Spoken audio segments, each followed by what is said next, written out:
Hello all, welcome back to my channel. So అందరూ ఎలా ఉన్నారండి? ఈరోజు వీడియోలో నేను మీతో గీ మష్రూమ్ గార్లిక్ అనేది ఎలా చేసుకోవాలి అనేది షేర్ చేస్తున్నాను అనమాట. సో కొంతమంది బటర్తో చేస్తారు, నేను ఇక్కడైతే గీతో చేస్తున్నాను అనమాట. గీ అంటే ఎలాగో ఇంట్లోదే కాబట్టి డోంట్ వర్రీ, మనము ఎలా ప్రిపేర్ చేసుకున్నాం అనేది మనకు ఐడియా ఉంటుంది కాబట్టి. ఇక బటర్ అంటే బయట నుంచి తీసుకొస్తాం కాబట్టి ఇంకా అది ఎలా ఉంటుందో తెలియదు. సో అందుకోసం అనేసి నేను ఇక్కడైతే గీతోనే చేస్తున్నాను అనమాట. దానికోసం అయితే నేను ఇక్కడ మష్రూమ్ ప్యాకెట్ని తీసుకున్నాను అనమాట, ఒక మష్రూమ్ ప్యాకెట్ని. సో కొన్ని వేడి నీళ్ళని కాగబెట్టేసేసుకొని తర్వాత ఈ మష్రూమ్స్ అన్నిటిని దాంట్లో యాడ్ చేసేసాను. తర్వాత ఇంకొక బౌల్లో కొంచెం చన్నీళ్ళని తీసుకొని చక్కగా వాష్ చేసేసి పీల్ చేసేసి వేసుకోవాలన్నమాట. బాగా కడుక్కోండి ఒక 2-3 టైమ్స్ వరకు అయితే మష్రూమ్స్ని, దానిపైన పీల్ని కూడా మొత్తం తీసేసేయండి.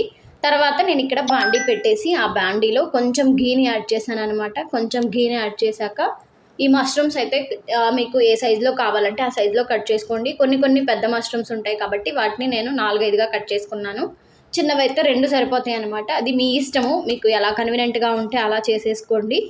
నెక్స్ట్ వచ్చేసి నేను ఇక్కడ కొన్ని గార్లిక్ని కట్ చేసుకున్నాను, అలాగే ఒక ఆనియన్ని కూడా కట్ చేసుకున్నాను అనమాట. ఈ గార్లిక్ని వచ్చేసి దీంట్లో యాడ్ చేసేసాను ఇప్పుడు నేను.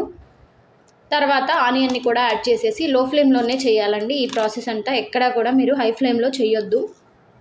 సో మొత్తం చక్కగా కలిపేసేసుకొని మూతైనా పెట్టేసుకోండి, పెట్టుకోకపోయినా ఏం కాదు, కొంచెం మూత పెడితే త్వరగా కుక్ అవుతుంది అంతే. సో మధ్య మధ్యలో అయితే కదుపుతూ ఉండండి. కొంచెం నేను ఇక్కడ సాల్ట్ని కూడా యాడ్ చేశాను అనమాట. తర్వాత కొంచెం కొరియాండర్ని కూడా యాడ్ చేసేసాను. సో ఇవేంటంటే లో ఫ్లేమ్లోనే చేయండి. ఇదేంటంటే సలాడ్స్ అనేవి మనకి వెయిట్ లాస్ రెసిపీస్ అవి చేస్తున్నప్పుడు చాలా అంటే చాలా హెల్ప్ఫుల్ అవుతాయండి.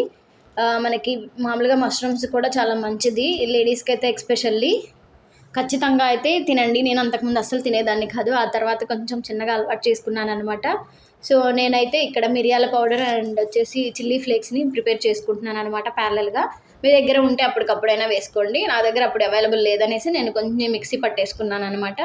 తర్వాత ఈ మిరియాల పౌడర్ని నెక్స్ట్ వచ్చేసి చిల్లీ ఫ్లేక్స్ని కూడా దాంట్లో యాడ్ చేసేసి కొంచెం సేపు లో ఫ్లేమ్లోనే పెట్టి కుక్ చేసుకోండి. ఎందుకంటే మిరియాలు అనేవి కొంచెం మనకి పచ్చి పచ్చిగా అనిపిస్తాయి కదా నోటికి తినేటప్పుడు, సో దానికోసం అనమాట. సో ఫైనల్గా అయితే మనకి ఎంతో టేస్టీగా ఉండే గీ మష్రూమ్ గార్లిక్ అయితే రెడీ అయిపోయింది. ఖచ్చితంగా అయితే ట్రై చేయండి, ఎలా వచ్చింది అనేది అయితే నాకు కామెంట్ బాక్స్లో చెప్పండి. నా ఛానల్ని కనుక ఎవరైనా ఫస్ట్ టైం చూస్తున్నట్లయితే సబ్స్క్రైబ్ చేసుకోండి, అలాగే లైక్ చేయండి, షేర్ చేయండి. Thank you.